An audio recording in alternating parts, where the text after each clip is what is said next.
Thank you. So exciting to be here. And what a great song to set it up. I chose a title of What Color is God because the spiral is all about colors. But because I know that many of you were not at this workshop yesterday, you don't have the background that the others do, I don't want to have you swimming in questions like, what is she talking about? So for those of you who went to the workshop, you'll see the colors of the spiral in what I say, but I won't be referring to it specifically because I want to be inclusive. So just as a quick background to what this picture is, it's the spiral is, and spiral dynamics is a model that traces the evolution of our consciousness and how we have changed. We as human beings have changed in our worldviews over the hundreds of thousands of years that we've lived. And so it looks at the trends of how cultures have progressed across the globe, not just Western culture, but throughout the different continents, and how we seem to show these general trends of change of our values based on our life conditions. So it has a lot to do with survival and acquiring and getting what we need to be safe and to dominate our habitat so we can survive, and then organizing into societies and how our societies are organized. And so it just goes through quickly. We start with a really low level of survival in beige, where we're just trying to really be a family that survives. And then we move into a tribal organization where we have a sense of belonging with others. And then we move into a place of order where there's rules and expectations and codes of conduct. And so it's a larger society, and we can survive together through order and discipline. And on we go. So the interesting thing about this spiral is that it is paralleled in our own personal development. And I have wanted to share with you that we can see this evolution of our consciousness also in the Bible. So if you're a Bible person and know some of those stories, you'll be familiar with some of the things I will share today. So many people have had questions about the Bible and what to do with it as we move into more modern thinking. And what we've learned in Unity is there's a whole way of metaphysical interpretation of the Bible, which often brings us right back to the personal journey, spiritual journey. But besides a metaphysical interpretation, there can also be a cultural consciousness interpretation. So, for example, a lot of us have kind of felt really uneasy to read some of those old stories from Genesis and Exodus. When we base our religion on some of those old stories, we say, I don't want anything to do with that God. You know, this is the God of the consciousness of very early times, where God was talking to people through donkeys, and God was telling people directly what to do. And I remember in my life I'm very Bible-based in my childhood, people asking, well, how come God doesn't talk to us like that anymore? And, you know, the idea is it's about consciousness. When we were an early species, very early in the old mythology that is depicted in the Bible, we as human beings weren't very self-reflective. And so when we got divine guidance, we heard it through the mouths of animals or spirits. And so we weren't aware that we could think for ourselves. We got messages from outside. And you'll hear that in stories like okay, so I have to get my phone out so I can remember what I was going to say there with that story. I have a nice little document here. Here it is. So there's the story of Adam and Eve and the serpent, of course. The serpent is telling Eve what to think and giving her an option of making a choice of eating from the tree of the knowledge of good and evil. What a fantastic myth that is, this idea of if we eat from that tree, we will know the difference between good and evil. Eating from that tree, quote unquote, is an idea of leaving that idea of being one with God in the Garden of Eden story and stepping away from oneness mindedness and into individuality. And so right there, right from the beginning in our mythology, we're saying, yep, we realize we need to get back to God. And that has been our quest throughout humankind, to try to say, what is this origin of us, and where do we come from, and how do we get back to that place of peace and oneness? There's a story of Noah and the ark, and God saying, you're going to have to build this boat. And then at the end of the building process, God closed the doors to the ark. There's this animistic idea of God being very present as a person in our lives. It's kind of a magical attitude about God. And God will do those things just magically. Sort of like the early childhood when everything is magic and we have a great imagination about spirits and things in the dark. So see how that parallels the evolution of our consciousness in the personal way as well. The Ark of the Covenant is this magic box that is where God lives. And if you touch the Ark of the Covenant, you can be struck dead. It's like God is this power that is like so revered, you can't get near it. That is this magical thinking. For those of you who were with me yesterday, that would be what color? The purple, there we go. You're learning. So as we grow up, we start to realize we have some power as well. As little kids, we start to learn to say no to mom and dad and any other parent figure in the world, and just no. And we're starting to find our own way. In the Bible, there is that sense that happens where the consciousness of the people start to feel assertive. They're not just blending in with everyone else. They're really asserting themselves, and they're not victims anymore. They're going to push to get what they want. We see that in the story of the Israelites being freed from bondage in Egypt, where God is on their side and sends plagues to make sure they get what they need. So God is this warrior God that is right there with them to help them push through and get what they need. And God stays with them when they go into the land of Canaan. And there's stories that make us cringe about the conquering of Canaan. Us, because we have seen beyond that consciousness. But that consciousness, before the ideas of morality that we have now, that consciousness was a consciousness of God is on our side. God wants us to do this. It doesn't matter who gets hurt. We just need to do this because God has ordained it. And parallel, like in the childhood, there's that warrior instinct, that pushing forward. I don't care what other people, I don't care if I hurt other people. I need to assert myself and show up in the world.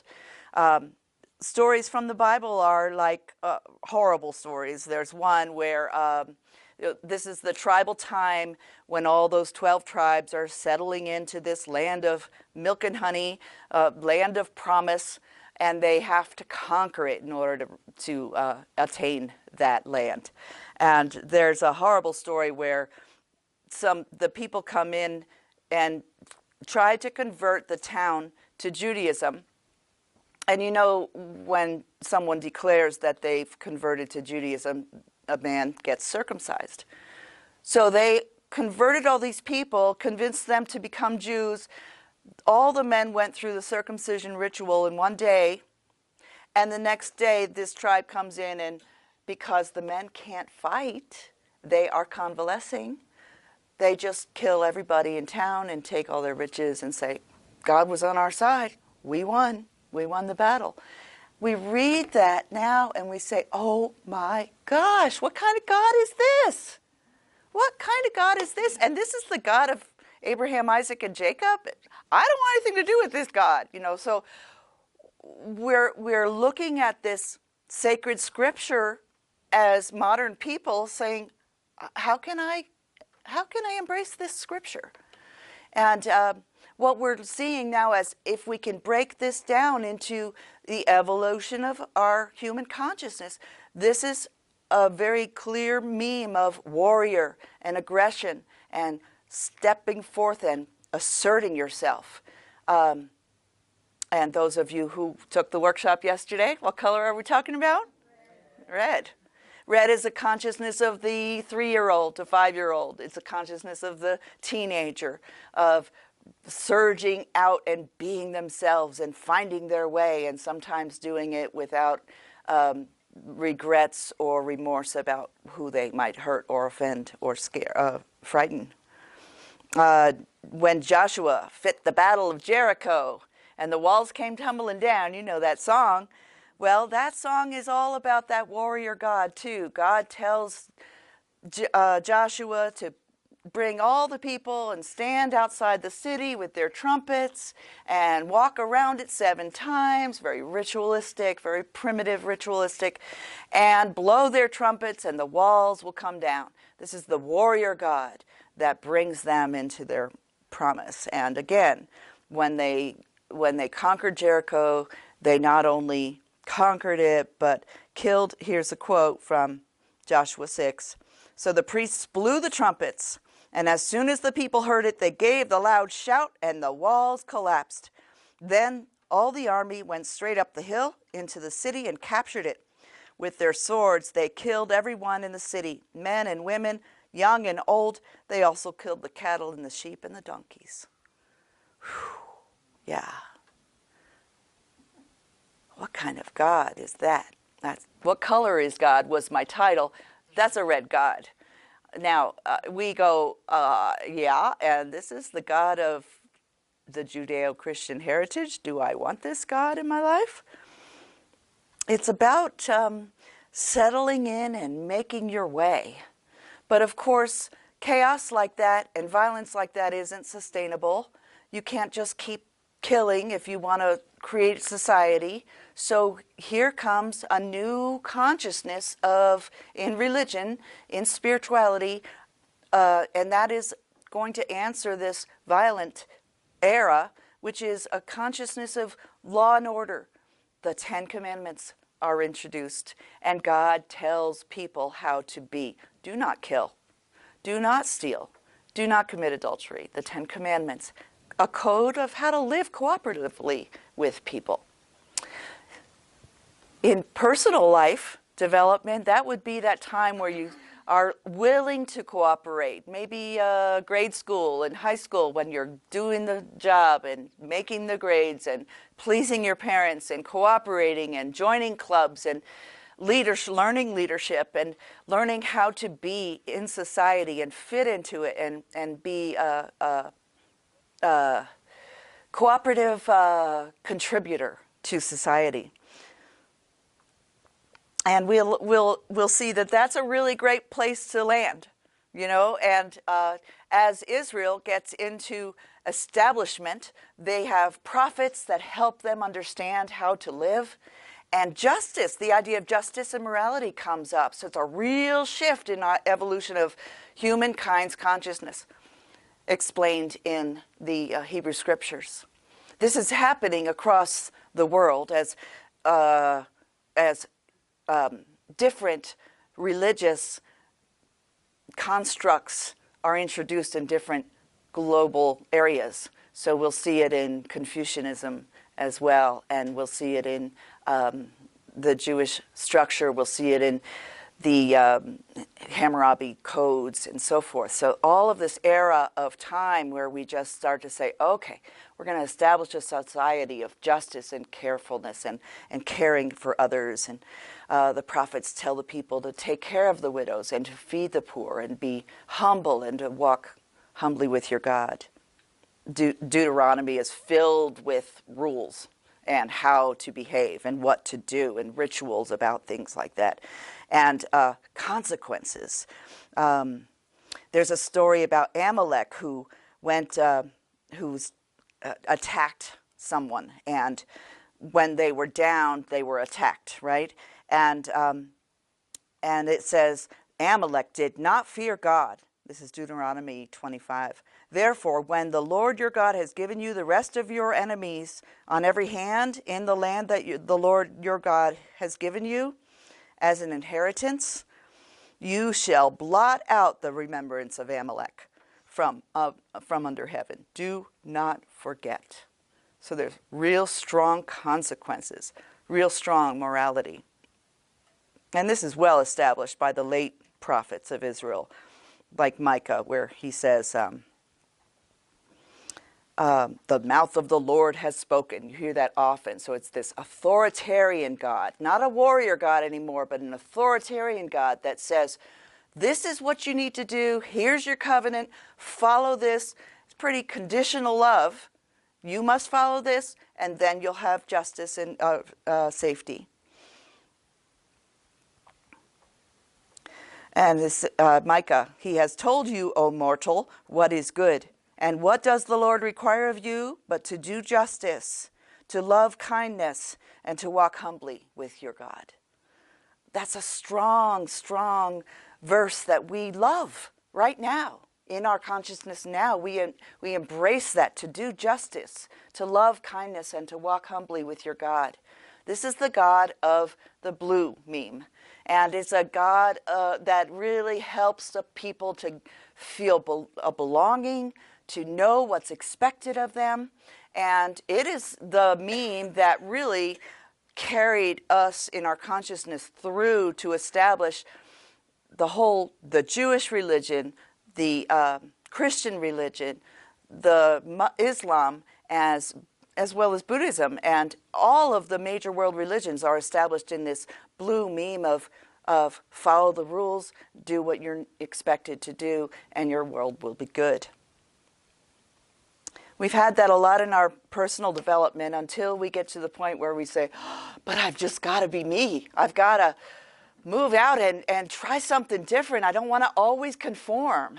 And we were talking about that just this morning, Susan and Scott and I, about how marriage is evolving and how we may have thought before, just find a mate, settle down, live that world of partnership, and everything's going to be fine. And now we're seeing things shift and change, and people say, but I can't stay in this anymore. I've got to do my thing. So there's that push again out of conformity into the next meme, which is individuality again.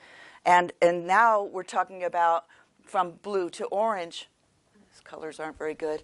But orange is a meme where it's the modern world.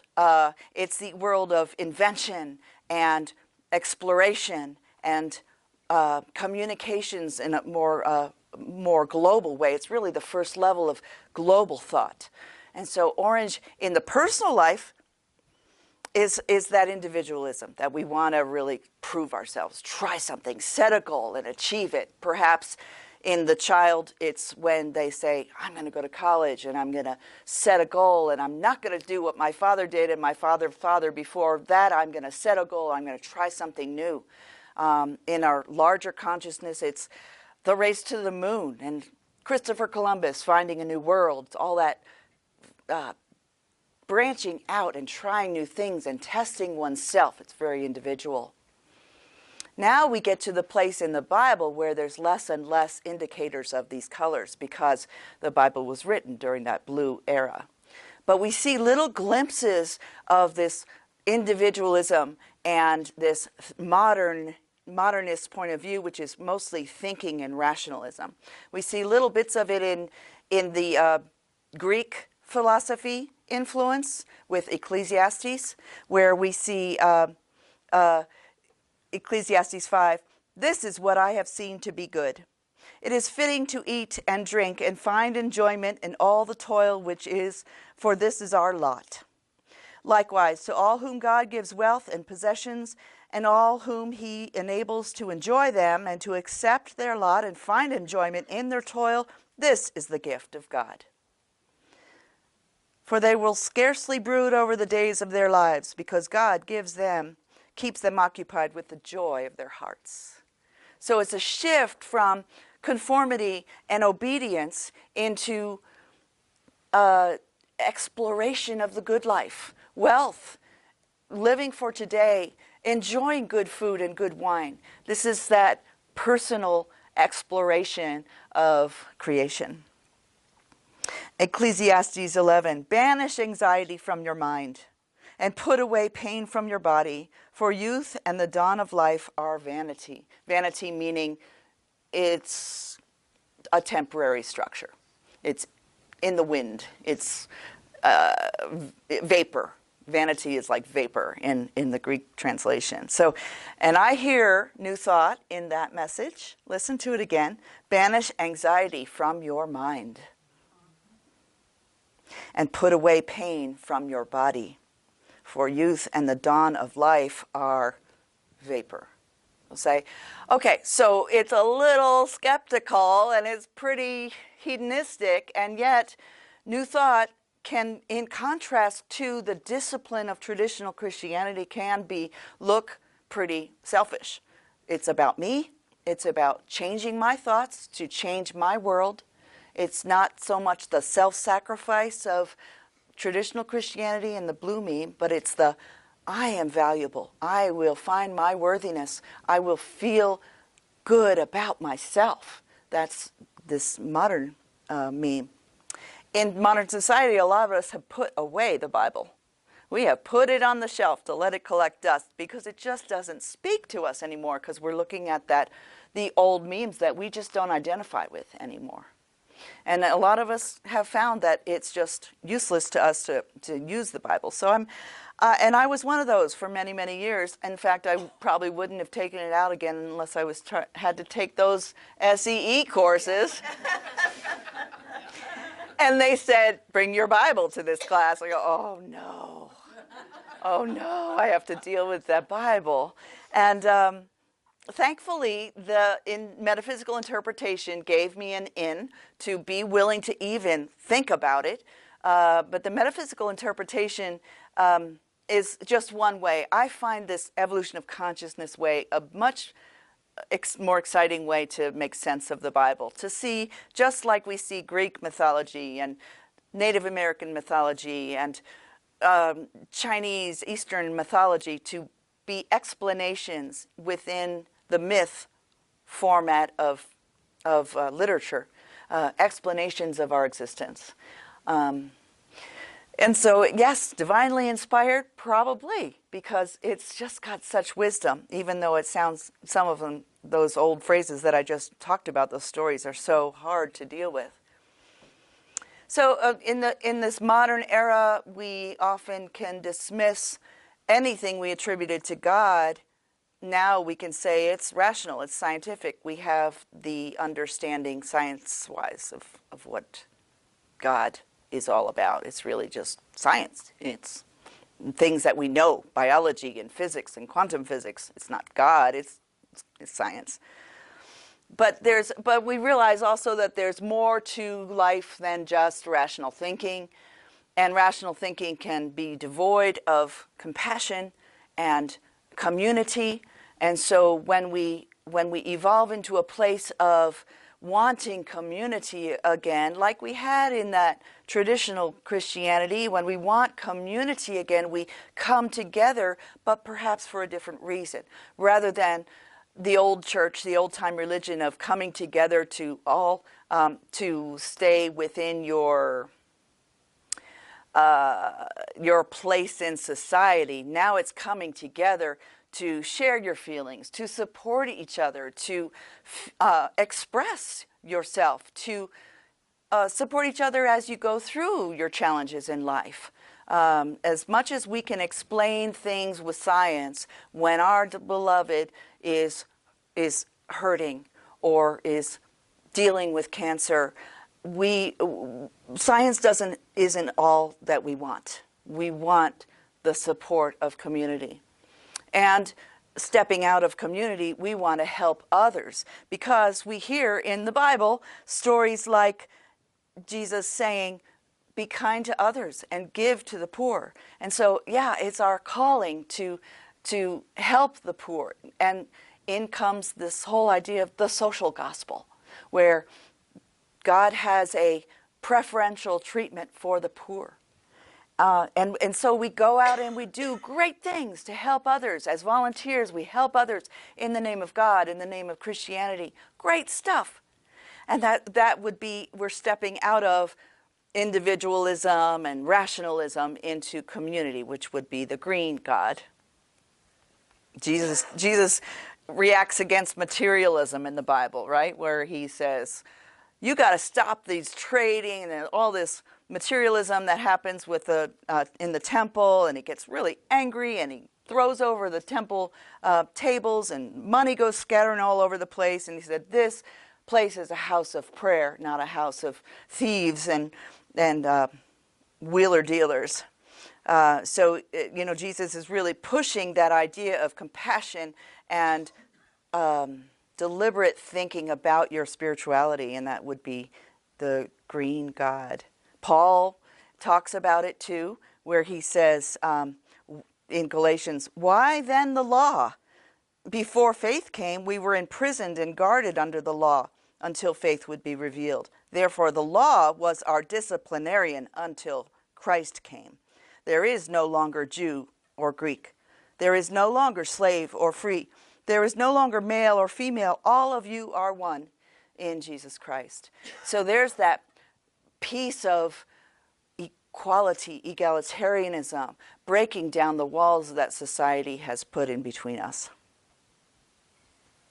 So, and in our personal lives, when we get to this green consciousness, we're feeling able to give to others because we have some inner strength, because if we've done our work to do the developmental levels, if we've done that modernist orange piece of learning who I am, feeling worthy of who I am, able to set my goals and accomplishment, and I feel abundant and I'm feeling wealthy and opulent, as we sang in that song, then I want to give. I want to help others. I want to ease their burden, and I want to make peace and justice happen in the world.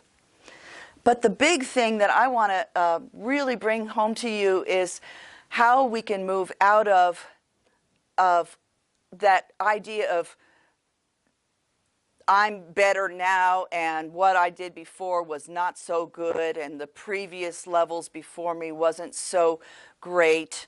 What we're saying in the spiral is when we get to a certain point, we shift into a different tier of living, and that tier of living is awareness of all the steps we've gone through before, with compassion, with understanding how valuable they were. Those values that we had before were building blocks to be able to bring us to this consciousness that we're in now, so that we can forgive our misunderstandings of the past. This is personal forgiveness as well as cultural forgiveness. We can say, I understand where those people are coming from, because I get where their worldview is right now. And I don't condemn them. I understand them, and I want to see them be healthy in that worldview. And so as we do our practice of spiritual mindfulness, what we're really doing is trying to say, I accept all. I'm not going to condemn others if they're not where I'm at. I know that they're where they need to be right now, and I bless them, and I see them healthy in their worldview. I see them able to find the peace they're seeking, because no matter what worldview we're in, whether it be the warrior or the authoritarian establishment or the modernist approach or the postmodern approach of the green, of the love everybody, oh, let's just all get along. Everybody has their prejudices. What we want to do is step spiritually to a consciousness of being able to say, namaste. I see the Christ in every one of you, no matter where you are. And so that's really important in today's day and age when we see such polarity in our world, to be able to look at that person who represents a political view or an economic view or a technology view or a view about global warming or any of these big issues, and say, I see the Christ in you. I see that you're doing the best you can with what you've got in your consciousness.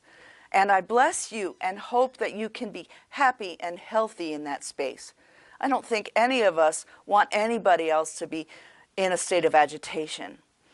There's a lot of agitation going on right now.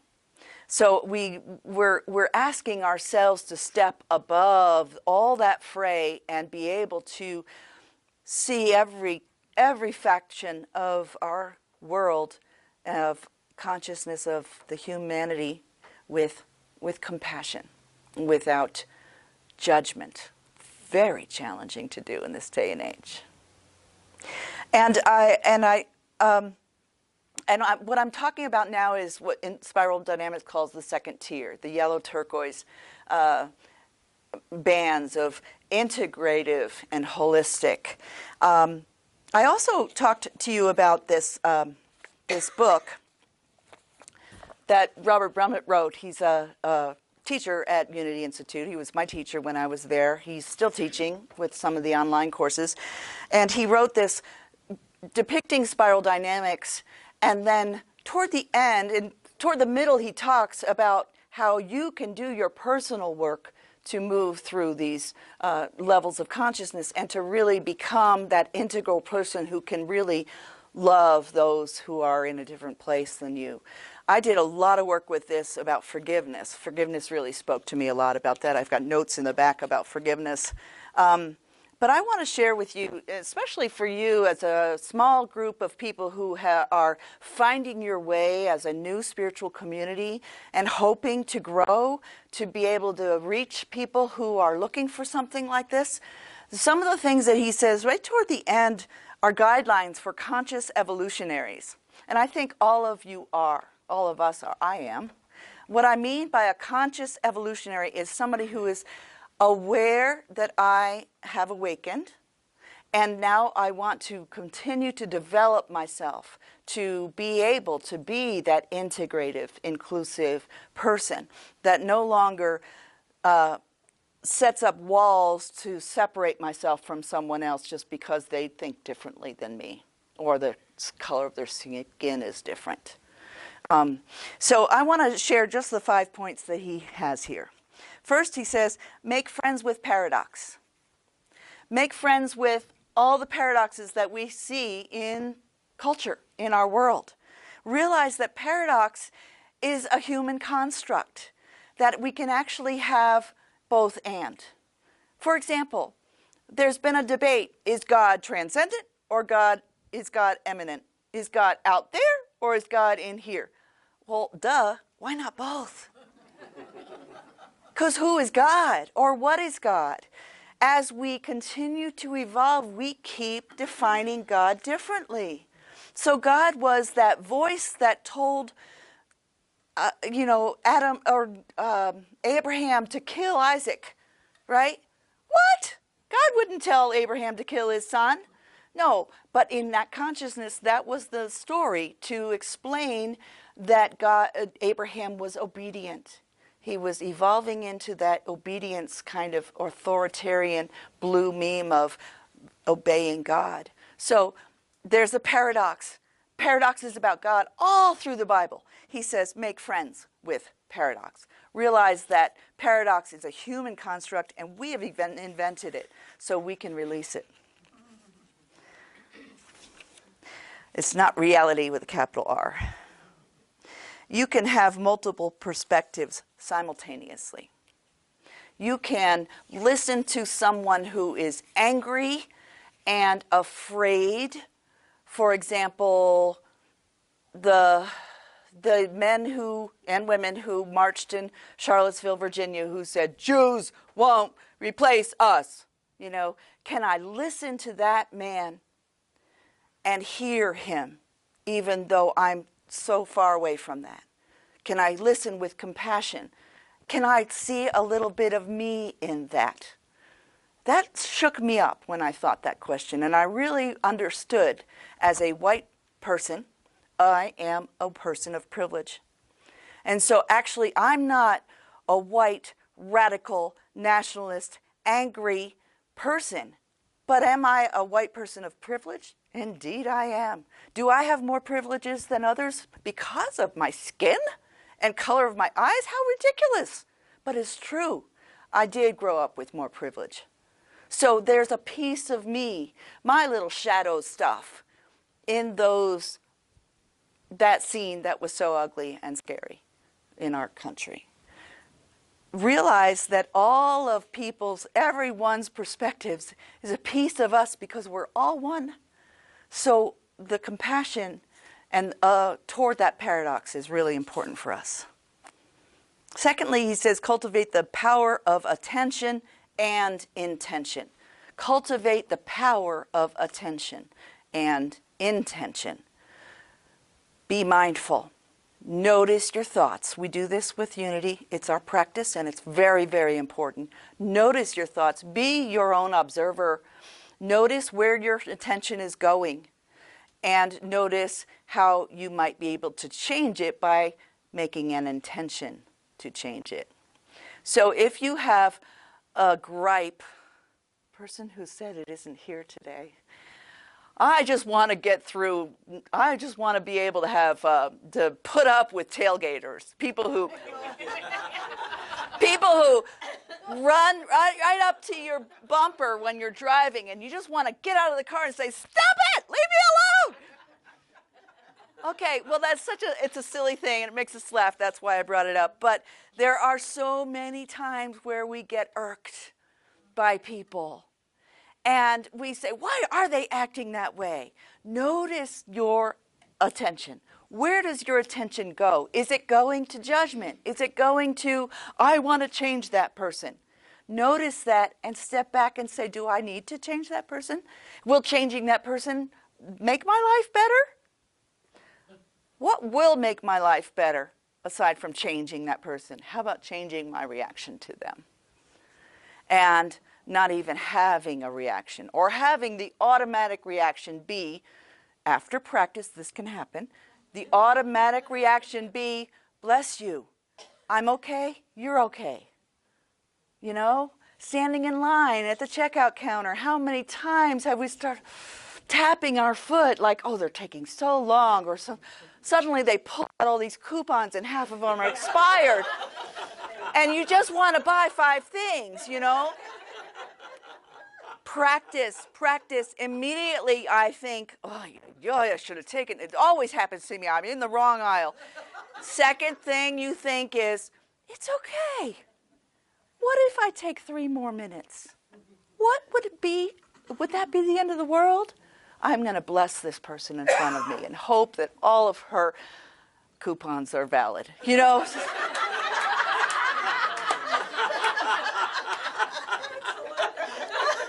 The power of attention and intention. Embrace everything. Be attached to nothing. There's a paradox. Embrace everything, but be attached to nothing. We can do that with our parenting, whether we have adult children or we're parenting our aging parents themselves. Embrace everything and be attached to nothing. A lot of us have stories about our children, right? our adult children, who they're marrying, who they did marry, are they happy, are they raising their children properly, or am I raising my child? What if my child, oh, I could really affect this child's life, you know, if I'm not perfect, how can I do? Embrace everything and be attached to nothing. You are in relationship for everyone's benefit, for yours and the other person. Don't be attached to that you're going to affect that person so much. Get off your high horse, you're not. That person is on their journey, and you're on your journey.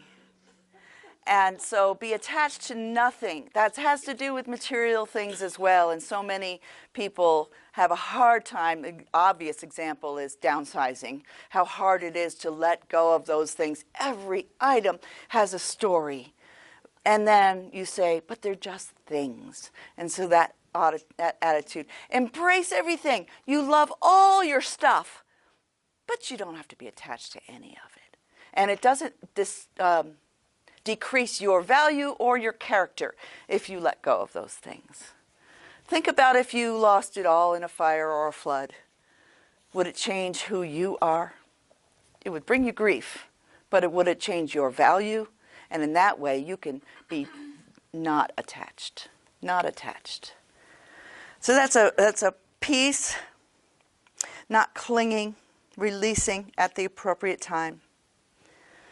To embrace someone who has harmed us in the past, we may have to first embrace the pain that they have caused. Unforgiveness is a defense against embracing pain.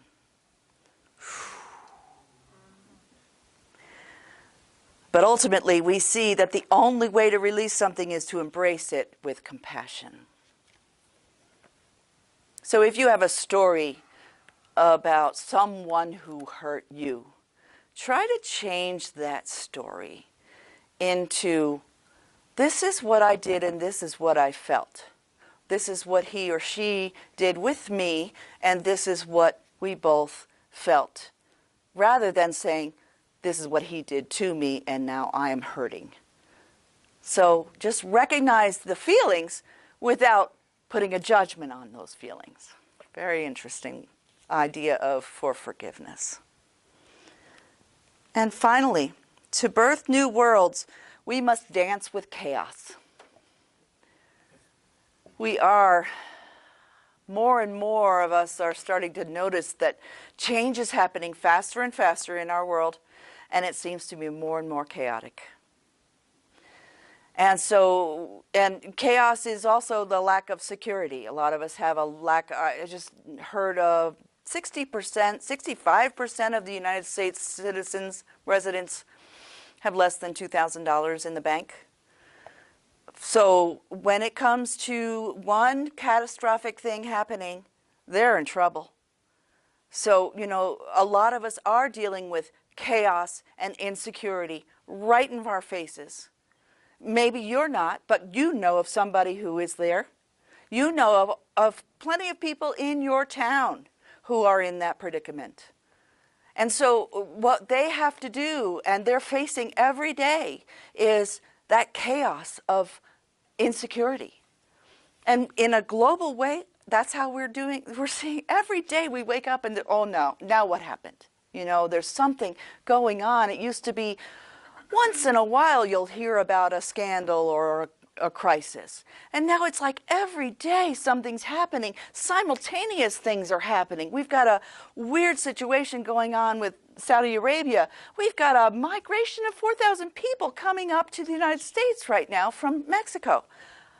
Like, how much chaos can we deal with in 1 week? And yet we're asked to dance with chaos. Dancing with chaos will require for us not to be attached, to embrace everything and not be attached. Robert says, conscious evolution sometimes requires that we let go of our existing world in order to birth a new one. When we let go of this world, we enter into a realm of chaos, which is the place where all worlds are born. You know, personally, when you went into crisis, you were able to morph into something richer, better, stronger. Chaos is what was the catalyst for you to shift, and that's true of the world as well. If we mindfully embrace in chaos, we will birth a new world and new desires. The new desire is that which Andrew Cohen calls the evolutionary imperative. It is the universe unfolding in its creative urge through our personal life. It's frightening. It's unpredictable. We want control, but we can't have control when there's chaos. We have to embrace and dance with the chaos.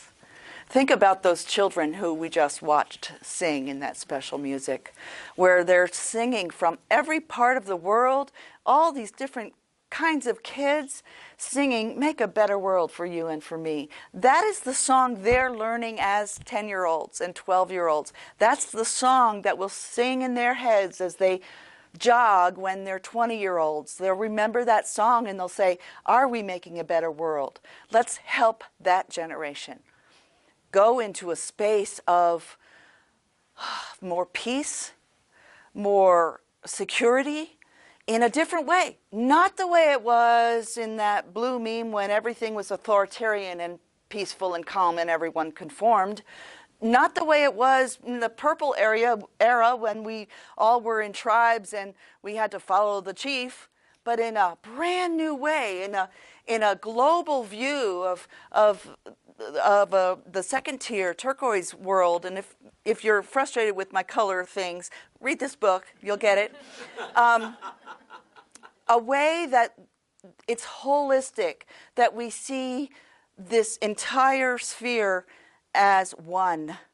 Teilhard de Chardin called it the noosphere, N-O-O sphere, which means the knowledge sphere, a sphere of knowledge, kind of like what the internet has provided for us. But now we want to bring that further into actual consciousness, to feel that unity with each other in a conscious way. I think the children who sang in that song, the children at 10 and 12 years old now, will see that. But it's up to all of us to make sure this earth is still existing and that they have a place to make that happen. So I encourage you to be that beacon on this hill and bring that hope, not of discipline of the old authoritarian religion, not of it's all about me, setting my goals and making my life happen. Not so much of, oh, can't we all just get along and peaceful, but really be intentional and have an intention of really bridging those gaps between all people in this town and helping them to find a place of peace, a new way to explore their spirituality in this world of chaos. We can embrace the chaos and live together in a new way, in a newer world, bringing about the realm of God. And so it is. Thank you.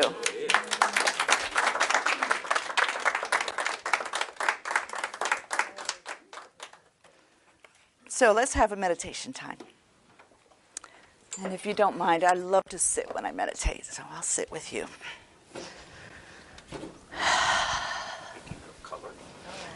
Yeah. Take a moment to breathe.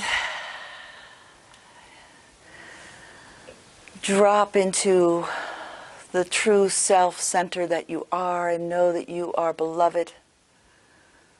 You are one with all that is.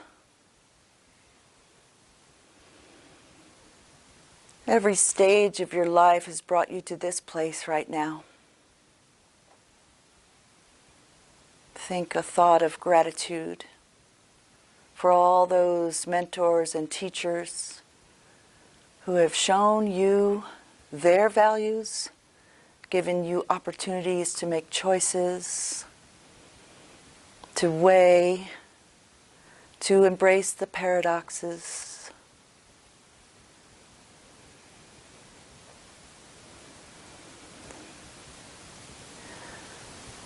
Center deeply into the awareness of your true self, that radiant I am that Jesus knew and communed with daily.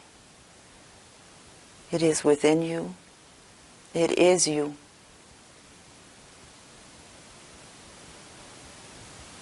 Allow that radiance to shine through the layers of shadows, to dispel those shadows of prejudice and misunderstanding, to dispel any barriers of unforgiveness toward others, of judgment. Allow your eyes to radiate the love of the universe, of God, of the Omega, the point to which we strive, of oneness with love. Let that love shine through your eyes to all that you see. I am love. I am love.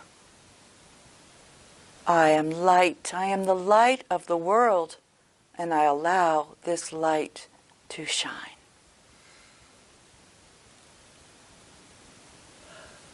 And take a little time in the silence. Bring your attention back, if it floats away, to those sentences. I am love. I am love.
In this sacred time of meditation, we hold and we bring into our consciousness all those who we are concerned about, whether we know them personally or people we've heard about. And we see them touched by this love that we are. If you'd like to speak their names aloud or softly, do so now, giving them a blessing.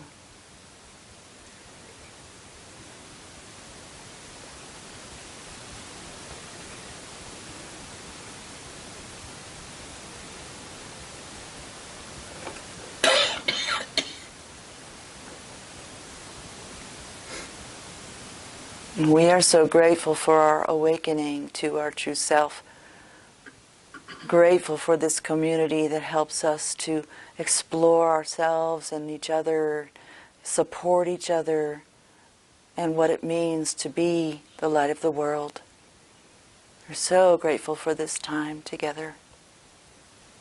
And so it is. So as you come back into this space, stretch and find your body. I thank you all for inviting me to be with you today. It's been a pleasure to be with you all weekend.